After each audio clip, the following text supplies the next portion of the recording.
दोस्तों एक तकरीबन 1.5 साल का बच्चा गली में खेल रहा था। उसी समय बाइक सवार एक व्यक्ति आता है, उस बच्चे को बाइक पर बैठाता है और भागने लगता है।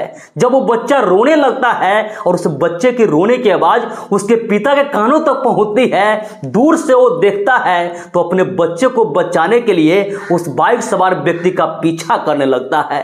कुछ दूर पीछा भी करता है, लेकिन जो बच्चे को लेकर भाग रहा होता है उसके बाइक की रफ्तार तेज होती है और भागने में वो कामयाब हो जाता है। और इसके बाद दोस्तों इस घटना की जानकारी जब उसके गांव वाले को पता चलती है तो उसके गांव में तो मानो एक अजीब सी माहौल बन जाती है। और उस बच्चे की जो माँ होती है, जब वो इस घटना के बारे में सुनती है तो उसका तो मानो रो रो कर बुरा हाल था। लेकिन उस बच्चे के जो पिताजी होते हैं आखिरकार थाने में जाते हैं, रिपोर्ट दर्ज करवाते हैं कि ऐसे ऐसे उसका बेटा गली में खेल रहा था, उसी समय बाइक सवार एक व्यक्ति आया और उस बच्चे को लेकर भाग गया, उस बच्चे का किडनैप कर लिया। और पुलिस वाले जब रिपोर्ट लिखने के बाद इस पूरे मामला के छानबीन करते हैं तो फिर एक ऐसी सच्चाई का खुलासा होती है जिसे सुनने के बाद आपके भी रोंगटे खड़ा हो जाएगा। आप भी सोचने पे मजबूर हो जाएंगे कि भला दुनिया के कोई भी माँ, जो माँ अपने बच्चे को 9 महीना तक कोख में पालती है, इतने मेहनत से इतने कष्ट से उस बच्चे को जन्म देती है, भला वही माँ अपने ही बच्चे के साथ ऐसी घटना का अंजाम कैसे दे सकती है। नमस्कार, प्रणाम, मैं सर्वेश राज। आज की इस घटना की कहानी शुरू करूं इससे पहले आपसे एक छोटी सी गुजारिश है, आप प्लीज वीडियो को लाइक कर दीजिए, साथ ही साथ चैनल को भी सब्सक्राइब कर लीजिए ताकि मेरा हौसला बढ़ता रहे। तो दोस्तों आज आपको जिस घटना की कहानी सुनाने जा रहा हूं, दरअसल घटना है हरियाणा प्रदेश का एक जिला है जींद, और इसी जिला में एक थाना लगता है उचना। उचना थाने के अंतर्गत ही एक गांव है छात्र, और उसी गांव में एक परिवार रहा करते थे। जिस परिवार का मुखिया था उसका नाम अमित था।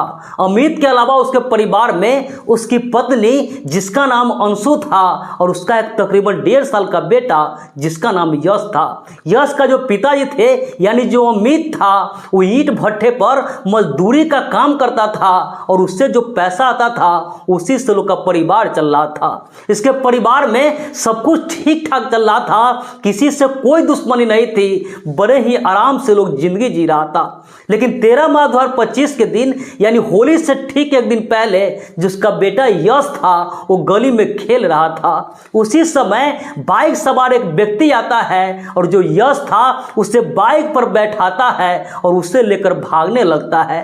वो जो बच्चा था जब रोने लगता है और उसके रोने के आवाज उस बच्चे के पिता के कानों तक पहुंचती है, दूर से वो देखता है तो अपने उस बेटा को बचाने के लिए उस बाइक सवार व्यक्ति का पीछा करने लगता है। कुछ दूर पीछा भी करता है, लेकिन जो बच्चे को लेकर भाग रहा था उसके बाइक की रफ्तार तेज होती है और भागने में वो कामयाब हो जाता है। और इसके बाद दोस्तों उस बच्चे के जो पिताजी थे यानी अमित था, वापस अपने गांव लौट जाता है। और उस गांव वाले को जब इस घटना के बारे में पता चलता है तो उस गांव में तो मानो एक अजीब सी माहौल बन जाती है। उस बच्चे की जो माँ होती है, जब वो इस घटना के बारे में सुनती है तो उसका तो मानो रो रो कर बुरा हाल था। अब जो अमित होते हैं यानी उस बच्चे के पिताजी होते हैं, वो थाने में चले जाते हैं और पुलिस वाले को कहते हैं कि साहब ऐसे ऐसे मेरा 1.5 साल का बेटा गली में खेल रहा था, उसी समय बाइक सवार एक व्यक्ति आया, मेरे बेटा को बाइक पर बैठाया और उसे लेकर भाग गया, यानी उसका किडनैप कर लिया। अब जो पुलिस वाले होते हैं रिपोर्ट दर्ज करते हैं और इस पूरे मामला के छानबीन करने लगते हैं। सबसे पहले उस गांव का जो सीसीटीवी कैमरा होता है उसका फोटो खंगालते हैं, तो उसमें देखते हैं कि एक व्यक्ति था उस बच्चे को बाइक पर बैठाकर लेकर भाग रहा था। अब पुलिस वाले उस व्यक्ति का फोटो निकलवाते हैं और उस गांव वाले से पूछताछ करते हैं। उस बच्चे का जो परिवार का लोग होते हैं, उस बच्चे को पिताजी होते हैं, उसे उस फोटो को दिखाते हैं और पूछते हैं कि ये व्यक्ति कौन है।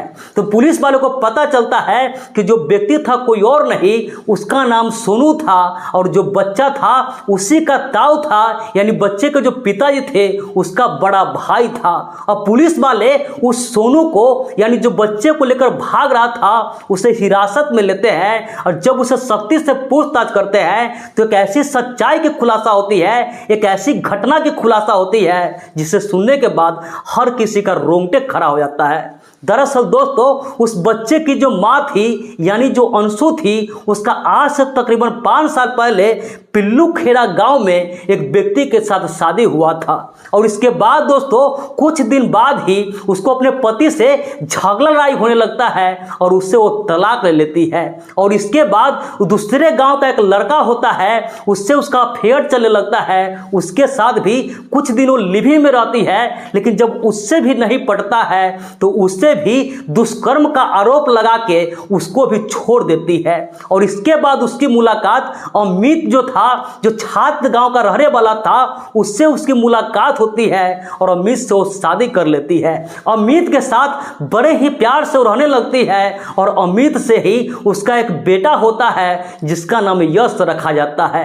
शादी के कुछ दिन बाद ही यानी आज से तकरीबन 2 साल पहले उसी के पड़ोसी का रहने वाला एक व्यक्ति होता है जिसका नाम सोनू होता है। और जो महिला थी उसका रिश्ते में जेठ लगता था यानी उसके पति का वो बड़ा भाई था।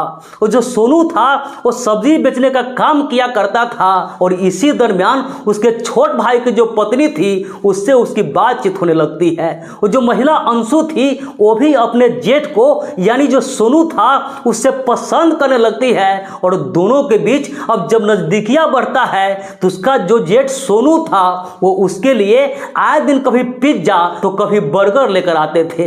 अब धीरे धीरे उस दोनों के बीच बहुत ज्यादा लगाव होने लगता है, दोनों एक दूसरे से प्यार करने लगते हैं। उधर उसका पति था वो मजदूरी करने के लिए चला जाता था तो अपने जेठ को अपने घर पे बुलाती थी चोरी चुप के। वो दोनों एक दूसरे से मिलने जुलने लगते हैं। उस दोनों के बीच में अवैध संबंध शुरू हो जाता है।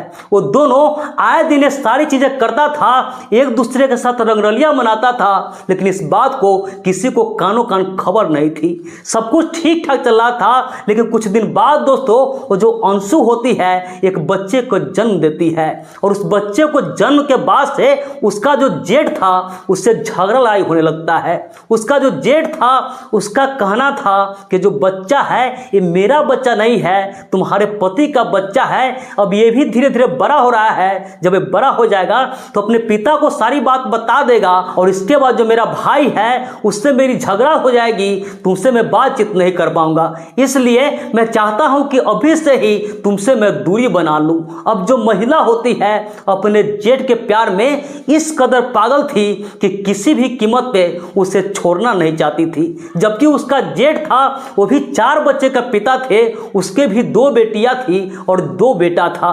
इसके बाद भी उसका जो जेठ था वो भी अपने छोट भाई के पत्नी के साथ ये सारी चीजें किया करता था। लेकिन धीरे धीरे जब इस बात के लिए झगड़ा शुरू होता है तो जो महिला अंशु थी उससे अब उसका ही बेटा उसके प्यार का कांटा दिखने लगता है। अब जो महिला थी अपने जेठ को कहती है कि भले तुम चाहो तो मेरे बच्चे को मार दो, लेकिन मेरे से तुम दूर नहीं हो। और इसके बाद दोस्तों वो महिला अपने जेठ के साथ मिलकर यानी उस सोनू के साथ मिलकर एक प्लान करती है और फिर प्लान के मुताबिक 13 मार्च 2025 के दिन जो महिला थी वो अपने 1.5 साल के बेटा को जानबूझ के गली में खेलने के लिए छोड़ देती है ताकि उसका प्रेमी उसका किडनैप करके ले जाए और उसे मार दे।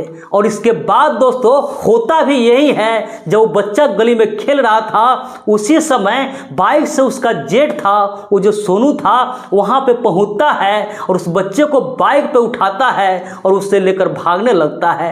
वो बच्चा जब रोने लगता है उसके जो पिताजी थे दूर से देखते हैं तो उस बाइक सवार व्यक्ति का यानी जो उसका ही भाई था उसका पीछा करने का कोशिश करता है, लेकिन उसकी रफ्तार थी वो तेज होती है, वो भागने में कामयाब हो जाता है। और इसके बाद दोस्तों उस बच्चे को लेकर के नरवाना के निकट एक नहर है सिरसा ब्रांच नहर, उस नहर में जिंदा ही फेंक देता है। वो बच्चा वहीं पे तड़प तड़प के मर रहा होता है और जो व्यक्ति उसका चाचा था उस बच्चे को जो ताऊ था वो अपने आंखों के सामने उस बच्चे को मरता हुआ देख रहा था। इस पूरे घटना सुनने के बाद जो पुलिस वाला होते हैं गोताखोरों को वहां पे भेजते हैं और गोताखोर जब उस बच्चे को ढूंढने की कोशिश करते हैं तो वहां से थोड़ी दूर पर बडनपुर नहर के पास उस बच्चे की डेड बॉडी मिलती है। इस पूरे घटना का खुलासा होने के बाद अब जो पुलिस वाले होते हैं उस बच्चे की जो मां होती है उससे भी गिरफ्तार करते हैं। उस दोनों को शनिवार के दिन अदालत में पेश करते हैं, जहां से उस बच्चे की मां जो अंशु थी उसे जेल हो जाती है और जो उसका ताऊ थे यानी जो सोनू था उसे 3 दिन के रिमांड पर भेज दिया जाता है। तो दोस्तों इस पूरे घटना पर और ऐसे ऐसे मां के लिए, ऐसे ऐसे चाचा के लिए आप क्या कहना चाहेंगे कमेंट करके जरूर बताइएगा। बाकी इस पूरे घटनाक्रम सुनाने का उद्देश्य किसी के भावनाओं को आहत करना नहीं था, किसी का भी दिल दुखाना नहीं था, बस समाज में इस घटनाओं से केवल आपको जागरूक करना था, सतर्क करना था। तो मिलता है ऐसे किसी नेक्स्ट वीडियो में, जब तक के लिए जय हिंद, वंदे मातरम।